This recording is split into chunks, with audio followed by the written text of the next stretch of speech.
বিসমিল্লাহির রহমানির রহিম। রামপুর উচ্চ বিদ্যালয়ের অনলাইন ক্লাসে সবাইকে স্বাগতম। প্রিয় শিক্ষার্থী বন্ধুরা, বিশ্ব মহামারী করোনাকালীন সময়ে আমাদের শিক্ষা প্রতিষ্ঠানগুলো বন্ধ থাকায় তোমাদের হয়তোবা ক্লাসে একটু সমস্যা হয়েছে। তো সেই সমস্যাগুলো নিরসনের জন্যে আমরা অনলাইনে ক্লাসগুলো নেওয়ার চেষ্টা করতেছি। তোমাদের সমস্যাগুলো সমাধান করব। আমি মোহাম্মদ ইয়াকুব আলী, সিনিয়র শিক্ষক, রামপুর উচ্চ বিদ্যালয়, গণিত ও বিজ্ঞান।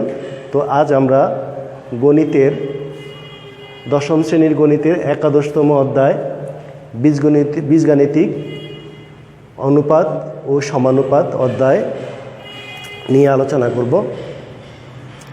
তো তোমরা সবাই জানো অনুপাত কি? অনুপাত হলো একটি শুদ্ধ ভগ্নাংশ কতগুলো একজাতীয় রাশির তুলনা, দুই বা ততোধিক রাশির তুলনা বোঝাতে আমরা অনুপাত ব্যবহার করি।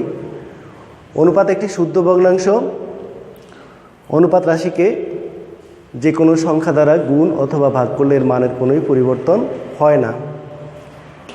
তো আমরা বিশেষ করে যদি দুটি রাশি এ এবং বি হয়, এ ও বি এর অনুপাত হবে অনুপাত সমান a:b, অথবা আমরা লিখতে পারি a/b। এরকমভাবে যেমন একটি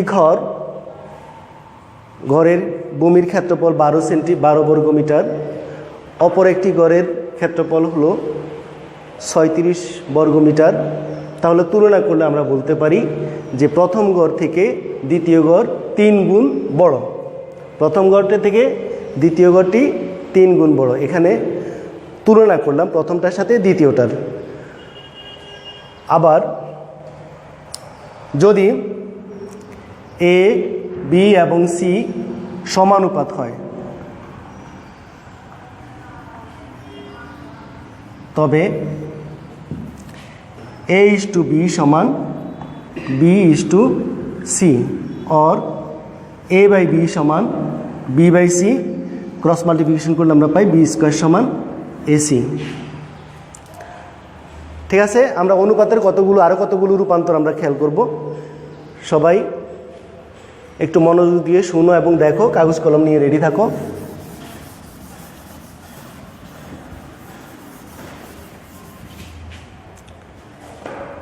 যদি প্রথম রূপান্তর, যদি a অনুপাত b সমান c অনুপাত d হয়, তবে আমরা লিখতে পারি a/b সমান c/d। আর যদি আমি বিপরীত করে দেই তাহলে b/a সমান d/c, অর্থাৎ b অনুপাত a সমান c অনুপাত d। এটাকে বলা যায় ব্যস্তকরণ।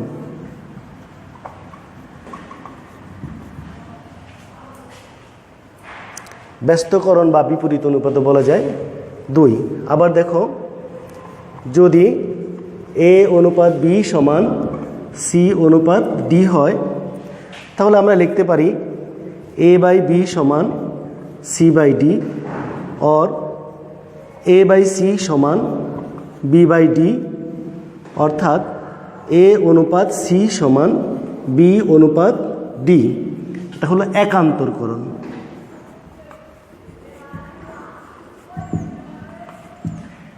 একান্তরকরণ।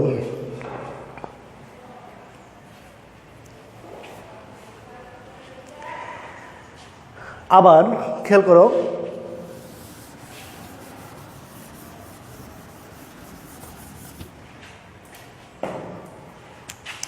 তিন নম্বর, a:b সমান c:d হলে a/b সমান c/d। আমরা যদি উভয় পক্ষে 1 যোগ করে দেই তাহলে কি হয়? তাহলে আমরা লিখতে পারি লসাগু করলে b, a plus b equal to লসাগু d, c প্লাস d। এটাকে বলে যোজন।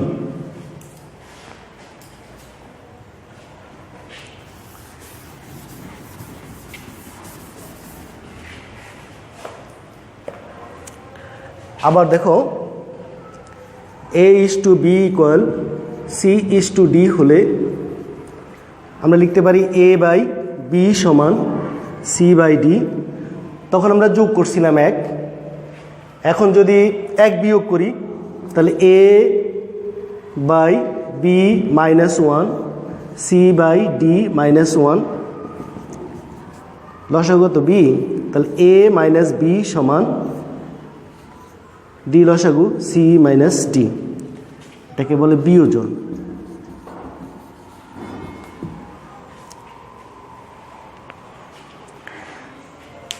এখন যোজন বিয়োজন, এবার খেয়াল করো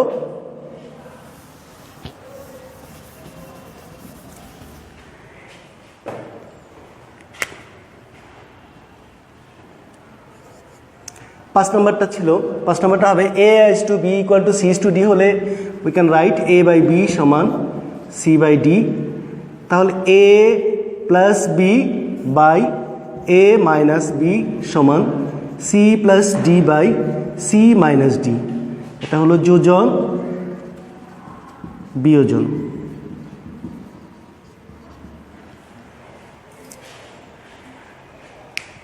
আরেকটা জিনিস খেয়াল করো, অনুপাত শুধু এই দুটোই হবে না, A:B = C:D। আবার ক্রমিক সমানুপাত যদি হয়, ক্রমিক অনুপাতের ক্ষেত্রে দেখো, যদি A:B = B:C = C:D = D:F হয়, অর্থাৎ A/B = B/C = C/D = D/F হয়। তবে আমরা লিখতে পারি প্রতিটি অনুপাতের মান হবে A + B + C + D = B + C + D + F। অথবা আমরা এভাবেও চিন্তা করতে পারি, এখানে যেহেতু ক্রমিক অনুপাত হয়ে গেছে A:B, B:C, C:D, D:F, এক্ষেত্রে এটা না লিখে আমরা যদি এভাবেও লিখতে পারি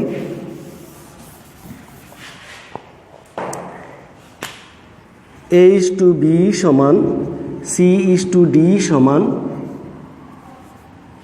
E:F হলে A/B = C/D = E/F। তাহলে প্রতিটি অনুপাতের মান হবে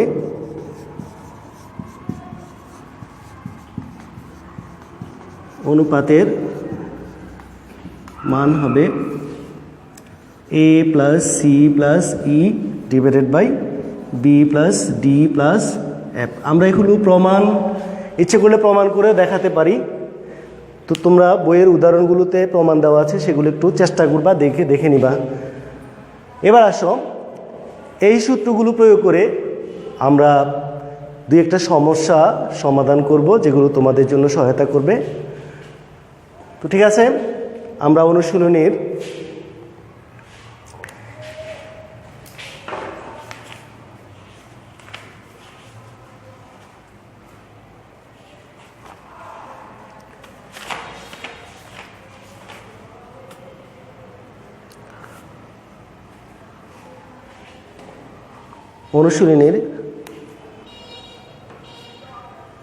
প্রথমে 6 নাম্বার সমস্যাটা একটু দেখি। 6 নাম্বার দেখব? 6 নাম্বার না, আমরা 2 নাম্বারটাই দেখি। 2 নাম্বার সমস্যাটা দেখো তো কি লিখছি। 2 নাম্বার সমস্যা লিখলো, একটি বৃত্তক্ষেত্রের ক্ষেত্রফল একটি বর্গক্ষেত্রের ক্ষেত্রফলের সমান। একটি বৃত্তক্ষেত্রের ক্ষেত্রফল একটি বর্গক্ষেত্রের ক্ষেত্রফলের সমান হলে তাদের পরিসীমার অনুপাত নির্ণয় করো। প্রথমে বলছে বৃত্তের ক্ষেত্রফল এবং বর্গক্ষেত্রের ক্ষেত্রফলের সমান, বর্গক্ষেত্রের ক্ষেত্রফল সমান। এখন তাদের পরিসীমা তো আর সমান না, তাহলে পরিসীমার অনুপাত আমাদেরকে বের করতে হবে। 2 নম্বর, এক্ষেত্রে প্রথমে আমরা বৃত্তের চিন্তা করি। ধরি বৃত্তের ব্যাসার্ধ r একক। তাহলে বৃত্তের ক্ষেত্রফল পাই r স্কয়ার বর্গ একক। কারণ পাই সম্পর্কে আমাদের ধারণা আছে, পাই হলো একটি ধ্রুবরাশি যা বৃত্তের পরিধি এবং ব্যাসের অনুপাত। পাই সমান বৃত্তের পরিধি বাই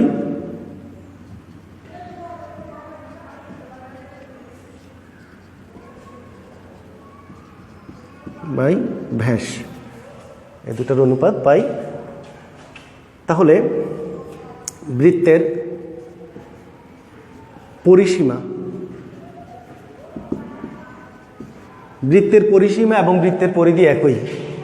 বৃত্তের পরিসীমা এবং বৃত্তের পরিধি একই। পরিসীমা হলো 2 পাই আর একক। একক এখানে ব্যবহার করেছি, এখানে সেন্টিমিটার হতে পারে, মিটার হতে পারে, ইঞ্চি হতে পারে, ফুট হতে পারে, কিলোমিটার হতে পারে। তো এজন্যই একক শব্দটা ব্যবহার করলাম, ওগুলোর পরিবর্তে যে কোনো এককই ব্যবহার করা যায়। তাহলে এখানে আমাদেরকে বলছে বৃত্তের ক্ষেত্রফল যা বর্গক্ষেত্রের ক্ষেত্রফলও তা। সুতরাং বর্গক্ষেত্রের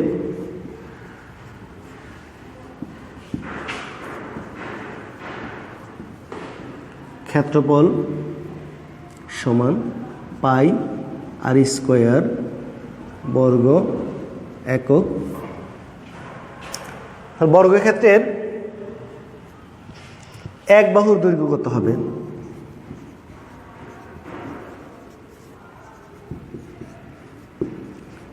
বর্গক্ষেত্রের এক বাহুর দৈর্ঘ্য হলো ক্ষেত্রফলকে বর্গমূল করলেই হবে, পাই √, পাই আর স্কয়ার একক। আমরা লিখতে পারি আর √পাই একক। তাহলে বর্গক্ষেত্রের পরিসীমা সমান কত হবে? 4 বাহুর দৈর্ঘ্য 4 আর √পাই একক। এখন আমাদেরকে প্রশ্নে ওরা বলছে যে বৃত্তের পরিসীমা এবং বর্গক্ষেত্রের পরিসীমার অনুপাত কত। তা আমি এখানে পেলাম বৃত্তের পরিসীমা 2πr আর বর্গক্ষেত্রের পরিসীমা পেলাম 4 আর √পাই। তাহলে তাদের অনুপাতটা আমরা লিখি। সুতরাং বৃত্তের পরিসীমা অনুপাত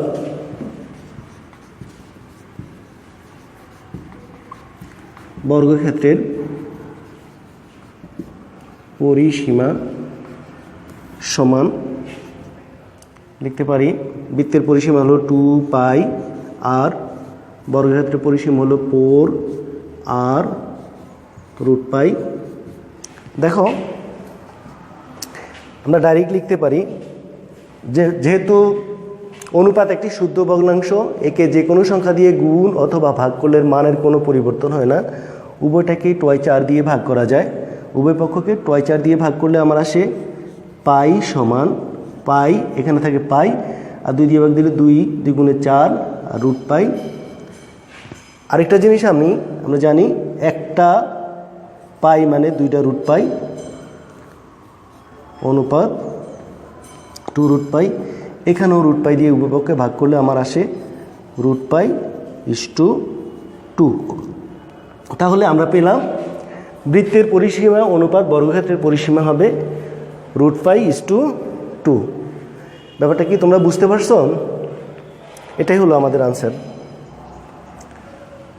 এটা হলো কিভাবে অনুপাত নির্ণয় করে সেটা সম্পর্কে একটা ধারণা। এবার আসো, আমরা যে অনুপাতের রূপান্তরগুলো দেখেছি সেই রূপান্তরগুলোর মধ্য থেকে একটি সমস্যার সমাধান করব। অনুশীলনীর 7 নম্বর প্রশ্নের, এখানে 7 নম্বরের মধ্যে আরও কতগুলো প্রশ্ন আছে, তার মধ্যে আমি খ নম্বরটা নিয়ে আলোচনা করব তোমাদের সাথে। ঠিক আছে, সবাই রেডি? 7 নম্বরের 7-এর খতে আছে a:b সমান b:c হলে প্রমাণ করো যে a square b square c square into 1/a³ plus 1/b³ plus 1/c³ সমান a³ plus b³ plus c³ খেয়াল করো, তোমরা বইটার দিকে খেয়াল করো। 7-এর খ প্রশ্নটা হলো, যদি a:b সমান b:c হয় তবে প্রমাণ করো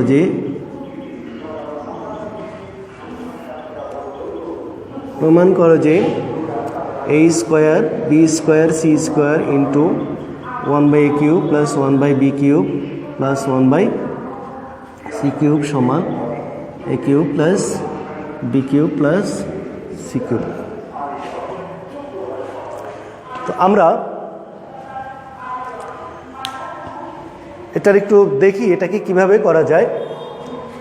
তোমরা একটু ভালো করে লক্ষ্য করো, সলিউশনে দেওয়া আছে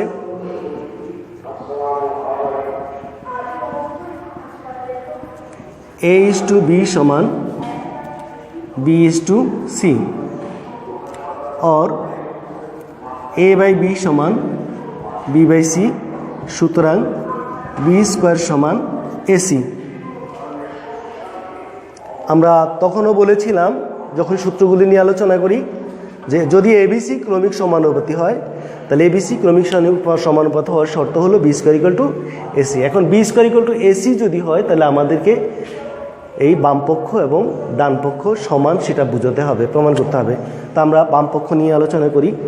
লেফট সাইড, হ্যার is a square b square c square into 1/a³ plus 1/b³ plus 1/c³। বিভিন্ন কৌশলে অঙ্কগুলো করা যায়, ইচ্ছে করলে তুমি বিকল্প নিয়মও করতে পারো। তো আমি একটা পদ্ধতি তোমাদেরকে দেখাচ্ছি, খেয়াল করো। আমি প্রথমে a square b square c square দিয়ে এই 3টা রাশিকে গুণ দেব। গুণ দিলে কি আসে? a square b square c square by a³ plus a square b square c square by b³ plus a square b square c square by c³। দেখো, আমরা যদি ভাগ করে দেই তাহলে ভাগ করলে b square by c, b square c square by থাকে a, b স্কোয়ার দিয়ে ভাগ করলে a square c square by b, c square দিয়ে ভাগ করলে a square b square by c। এটুকু বুঝতে কারো কোনো অসুবিধা নাই তো? খেয়াল করো, এখানে a 3টা, এখানে 2টা, কাটা দিলে আর থাকবে একটা। এখানে b 2টা, এখানে 3টা, বাদ গেলে এরকমভাবে। তাহলে এখন আমরা যে এখানে পেয়েছি b স্কোয়ার সমান ac, এইটুকু প্রয়োগ করে দেখি। এখানে b স্কোয়ার, খেয়াল করো আমি কিন্তু এক পাশে লিখতেছি যেন তোমাদের সুবিধা হয়। b স্কোয়ারের জায়গায় আমি লিখব কি a square ac into c square, আর নিচে আছে আমার হর a যোগ ac হোল স্কোয়ার, এই লেখা যায় ac হোল স্কোয়ার, যেহেতু a স্কোয়ার c স্কোয়ার, হর b। এখানে a স্কোয়ার b স্কোয়ার আছে, আমার b স্কোয়ার সমান কি ac, তাহলে আমি লিখলাম ac, আর নিচে আছে হর c। দেখো a বাদ c এবং c স্কোয়ারে গুণ দিলে c³। এখন ac সমান হলো আমার b স্কোয়ার, আর আছে হোল স্কোয়ার, c কাটা যায়, a এবং a স্কোয়ারে গুণ দিলে a³, তাহলে c³ plus B to the power 4 by B plus A cube.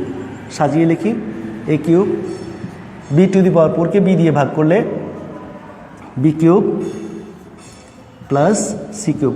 দেখো আমাদেরকে এখানে যা চাইছে আমার ডান পক্ষেও A cube plus B cube plus C cube, আমি তা পেয়ে গেলাম।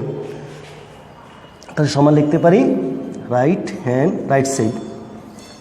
তাহলে আমি বি স্কোয়ার সমান এসি হলে আমার এই অংশটাকে, এই অংশ এবং এই অংশ সমান, এটা আমরা প্রমাণ করতে পারি। তো প্রিয় শিক্ষার্থী বন্ধুরা, আমরা যেই সূত্রগুলো দেখলাম এবং যেটুকু প্রয়োগ করলাম, আশা করি তোমরা তা অনুসরণ করে বাকি কিছু সমস্যা, বাকি অঙ্কগুলো তোমরা সেই সূত্রগুলো প্রয়োগ করে করবে। তো আজকের জন্য আজকে এ পর্যন্তই। ধন্যবাদ সবাইকে, ভালো থাকো, সুস্থ থাকো।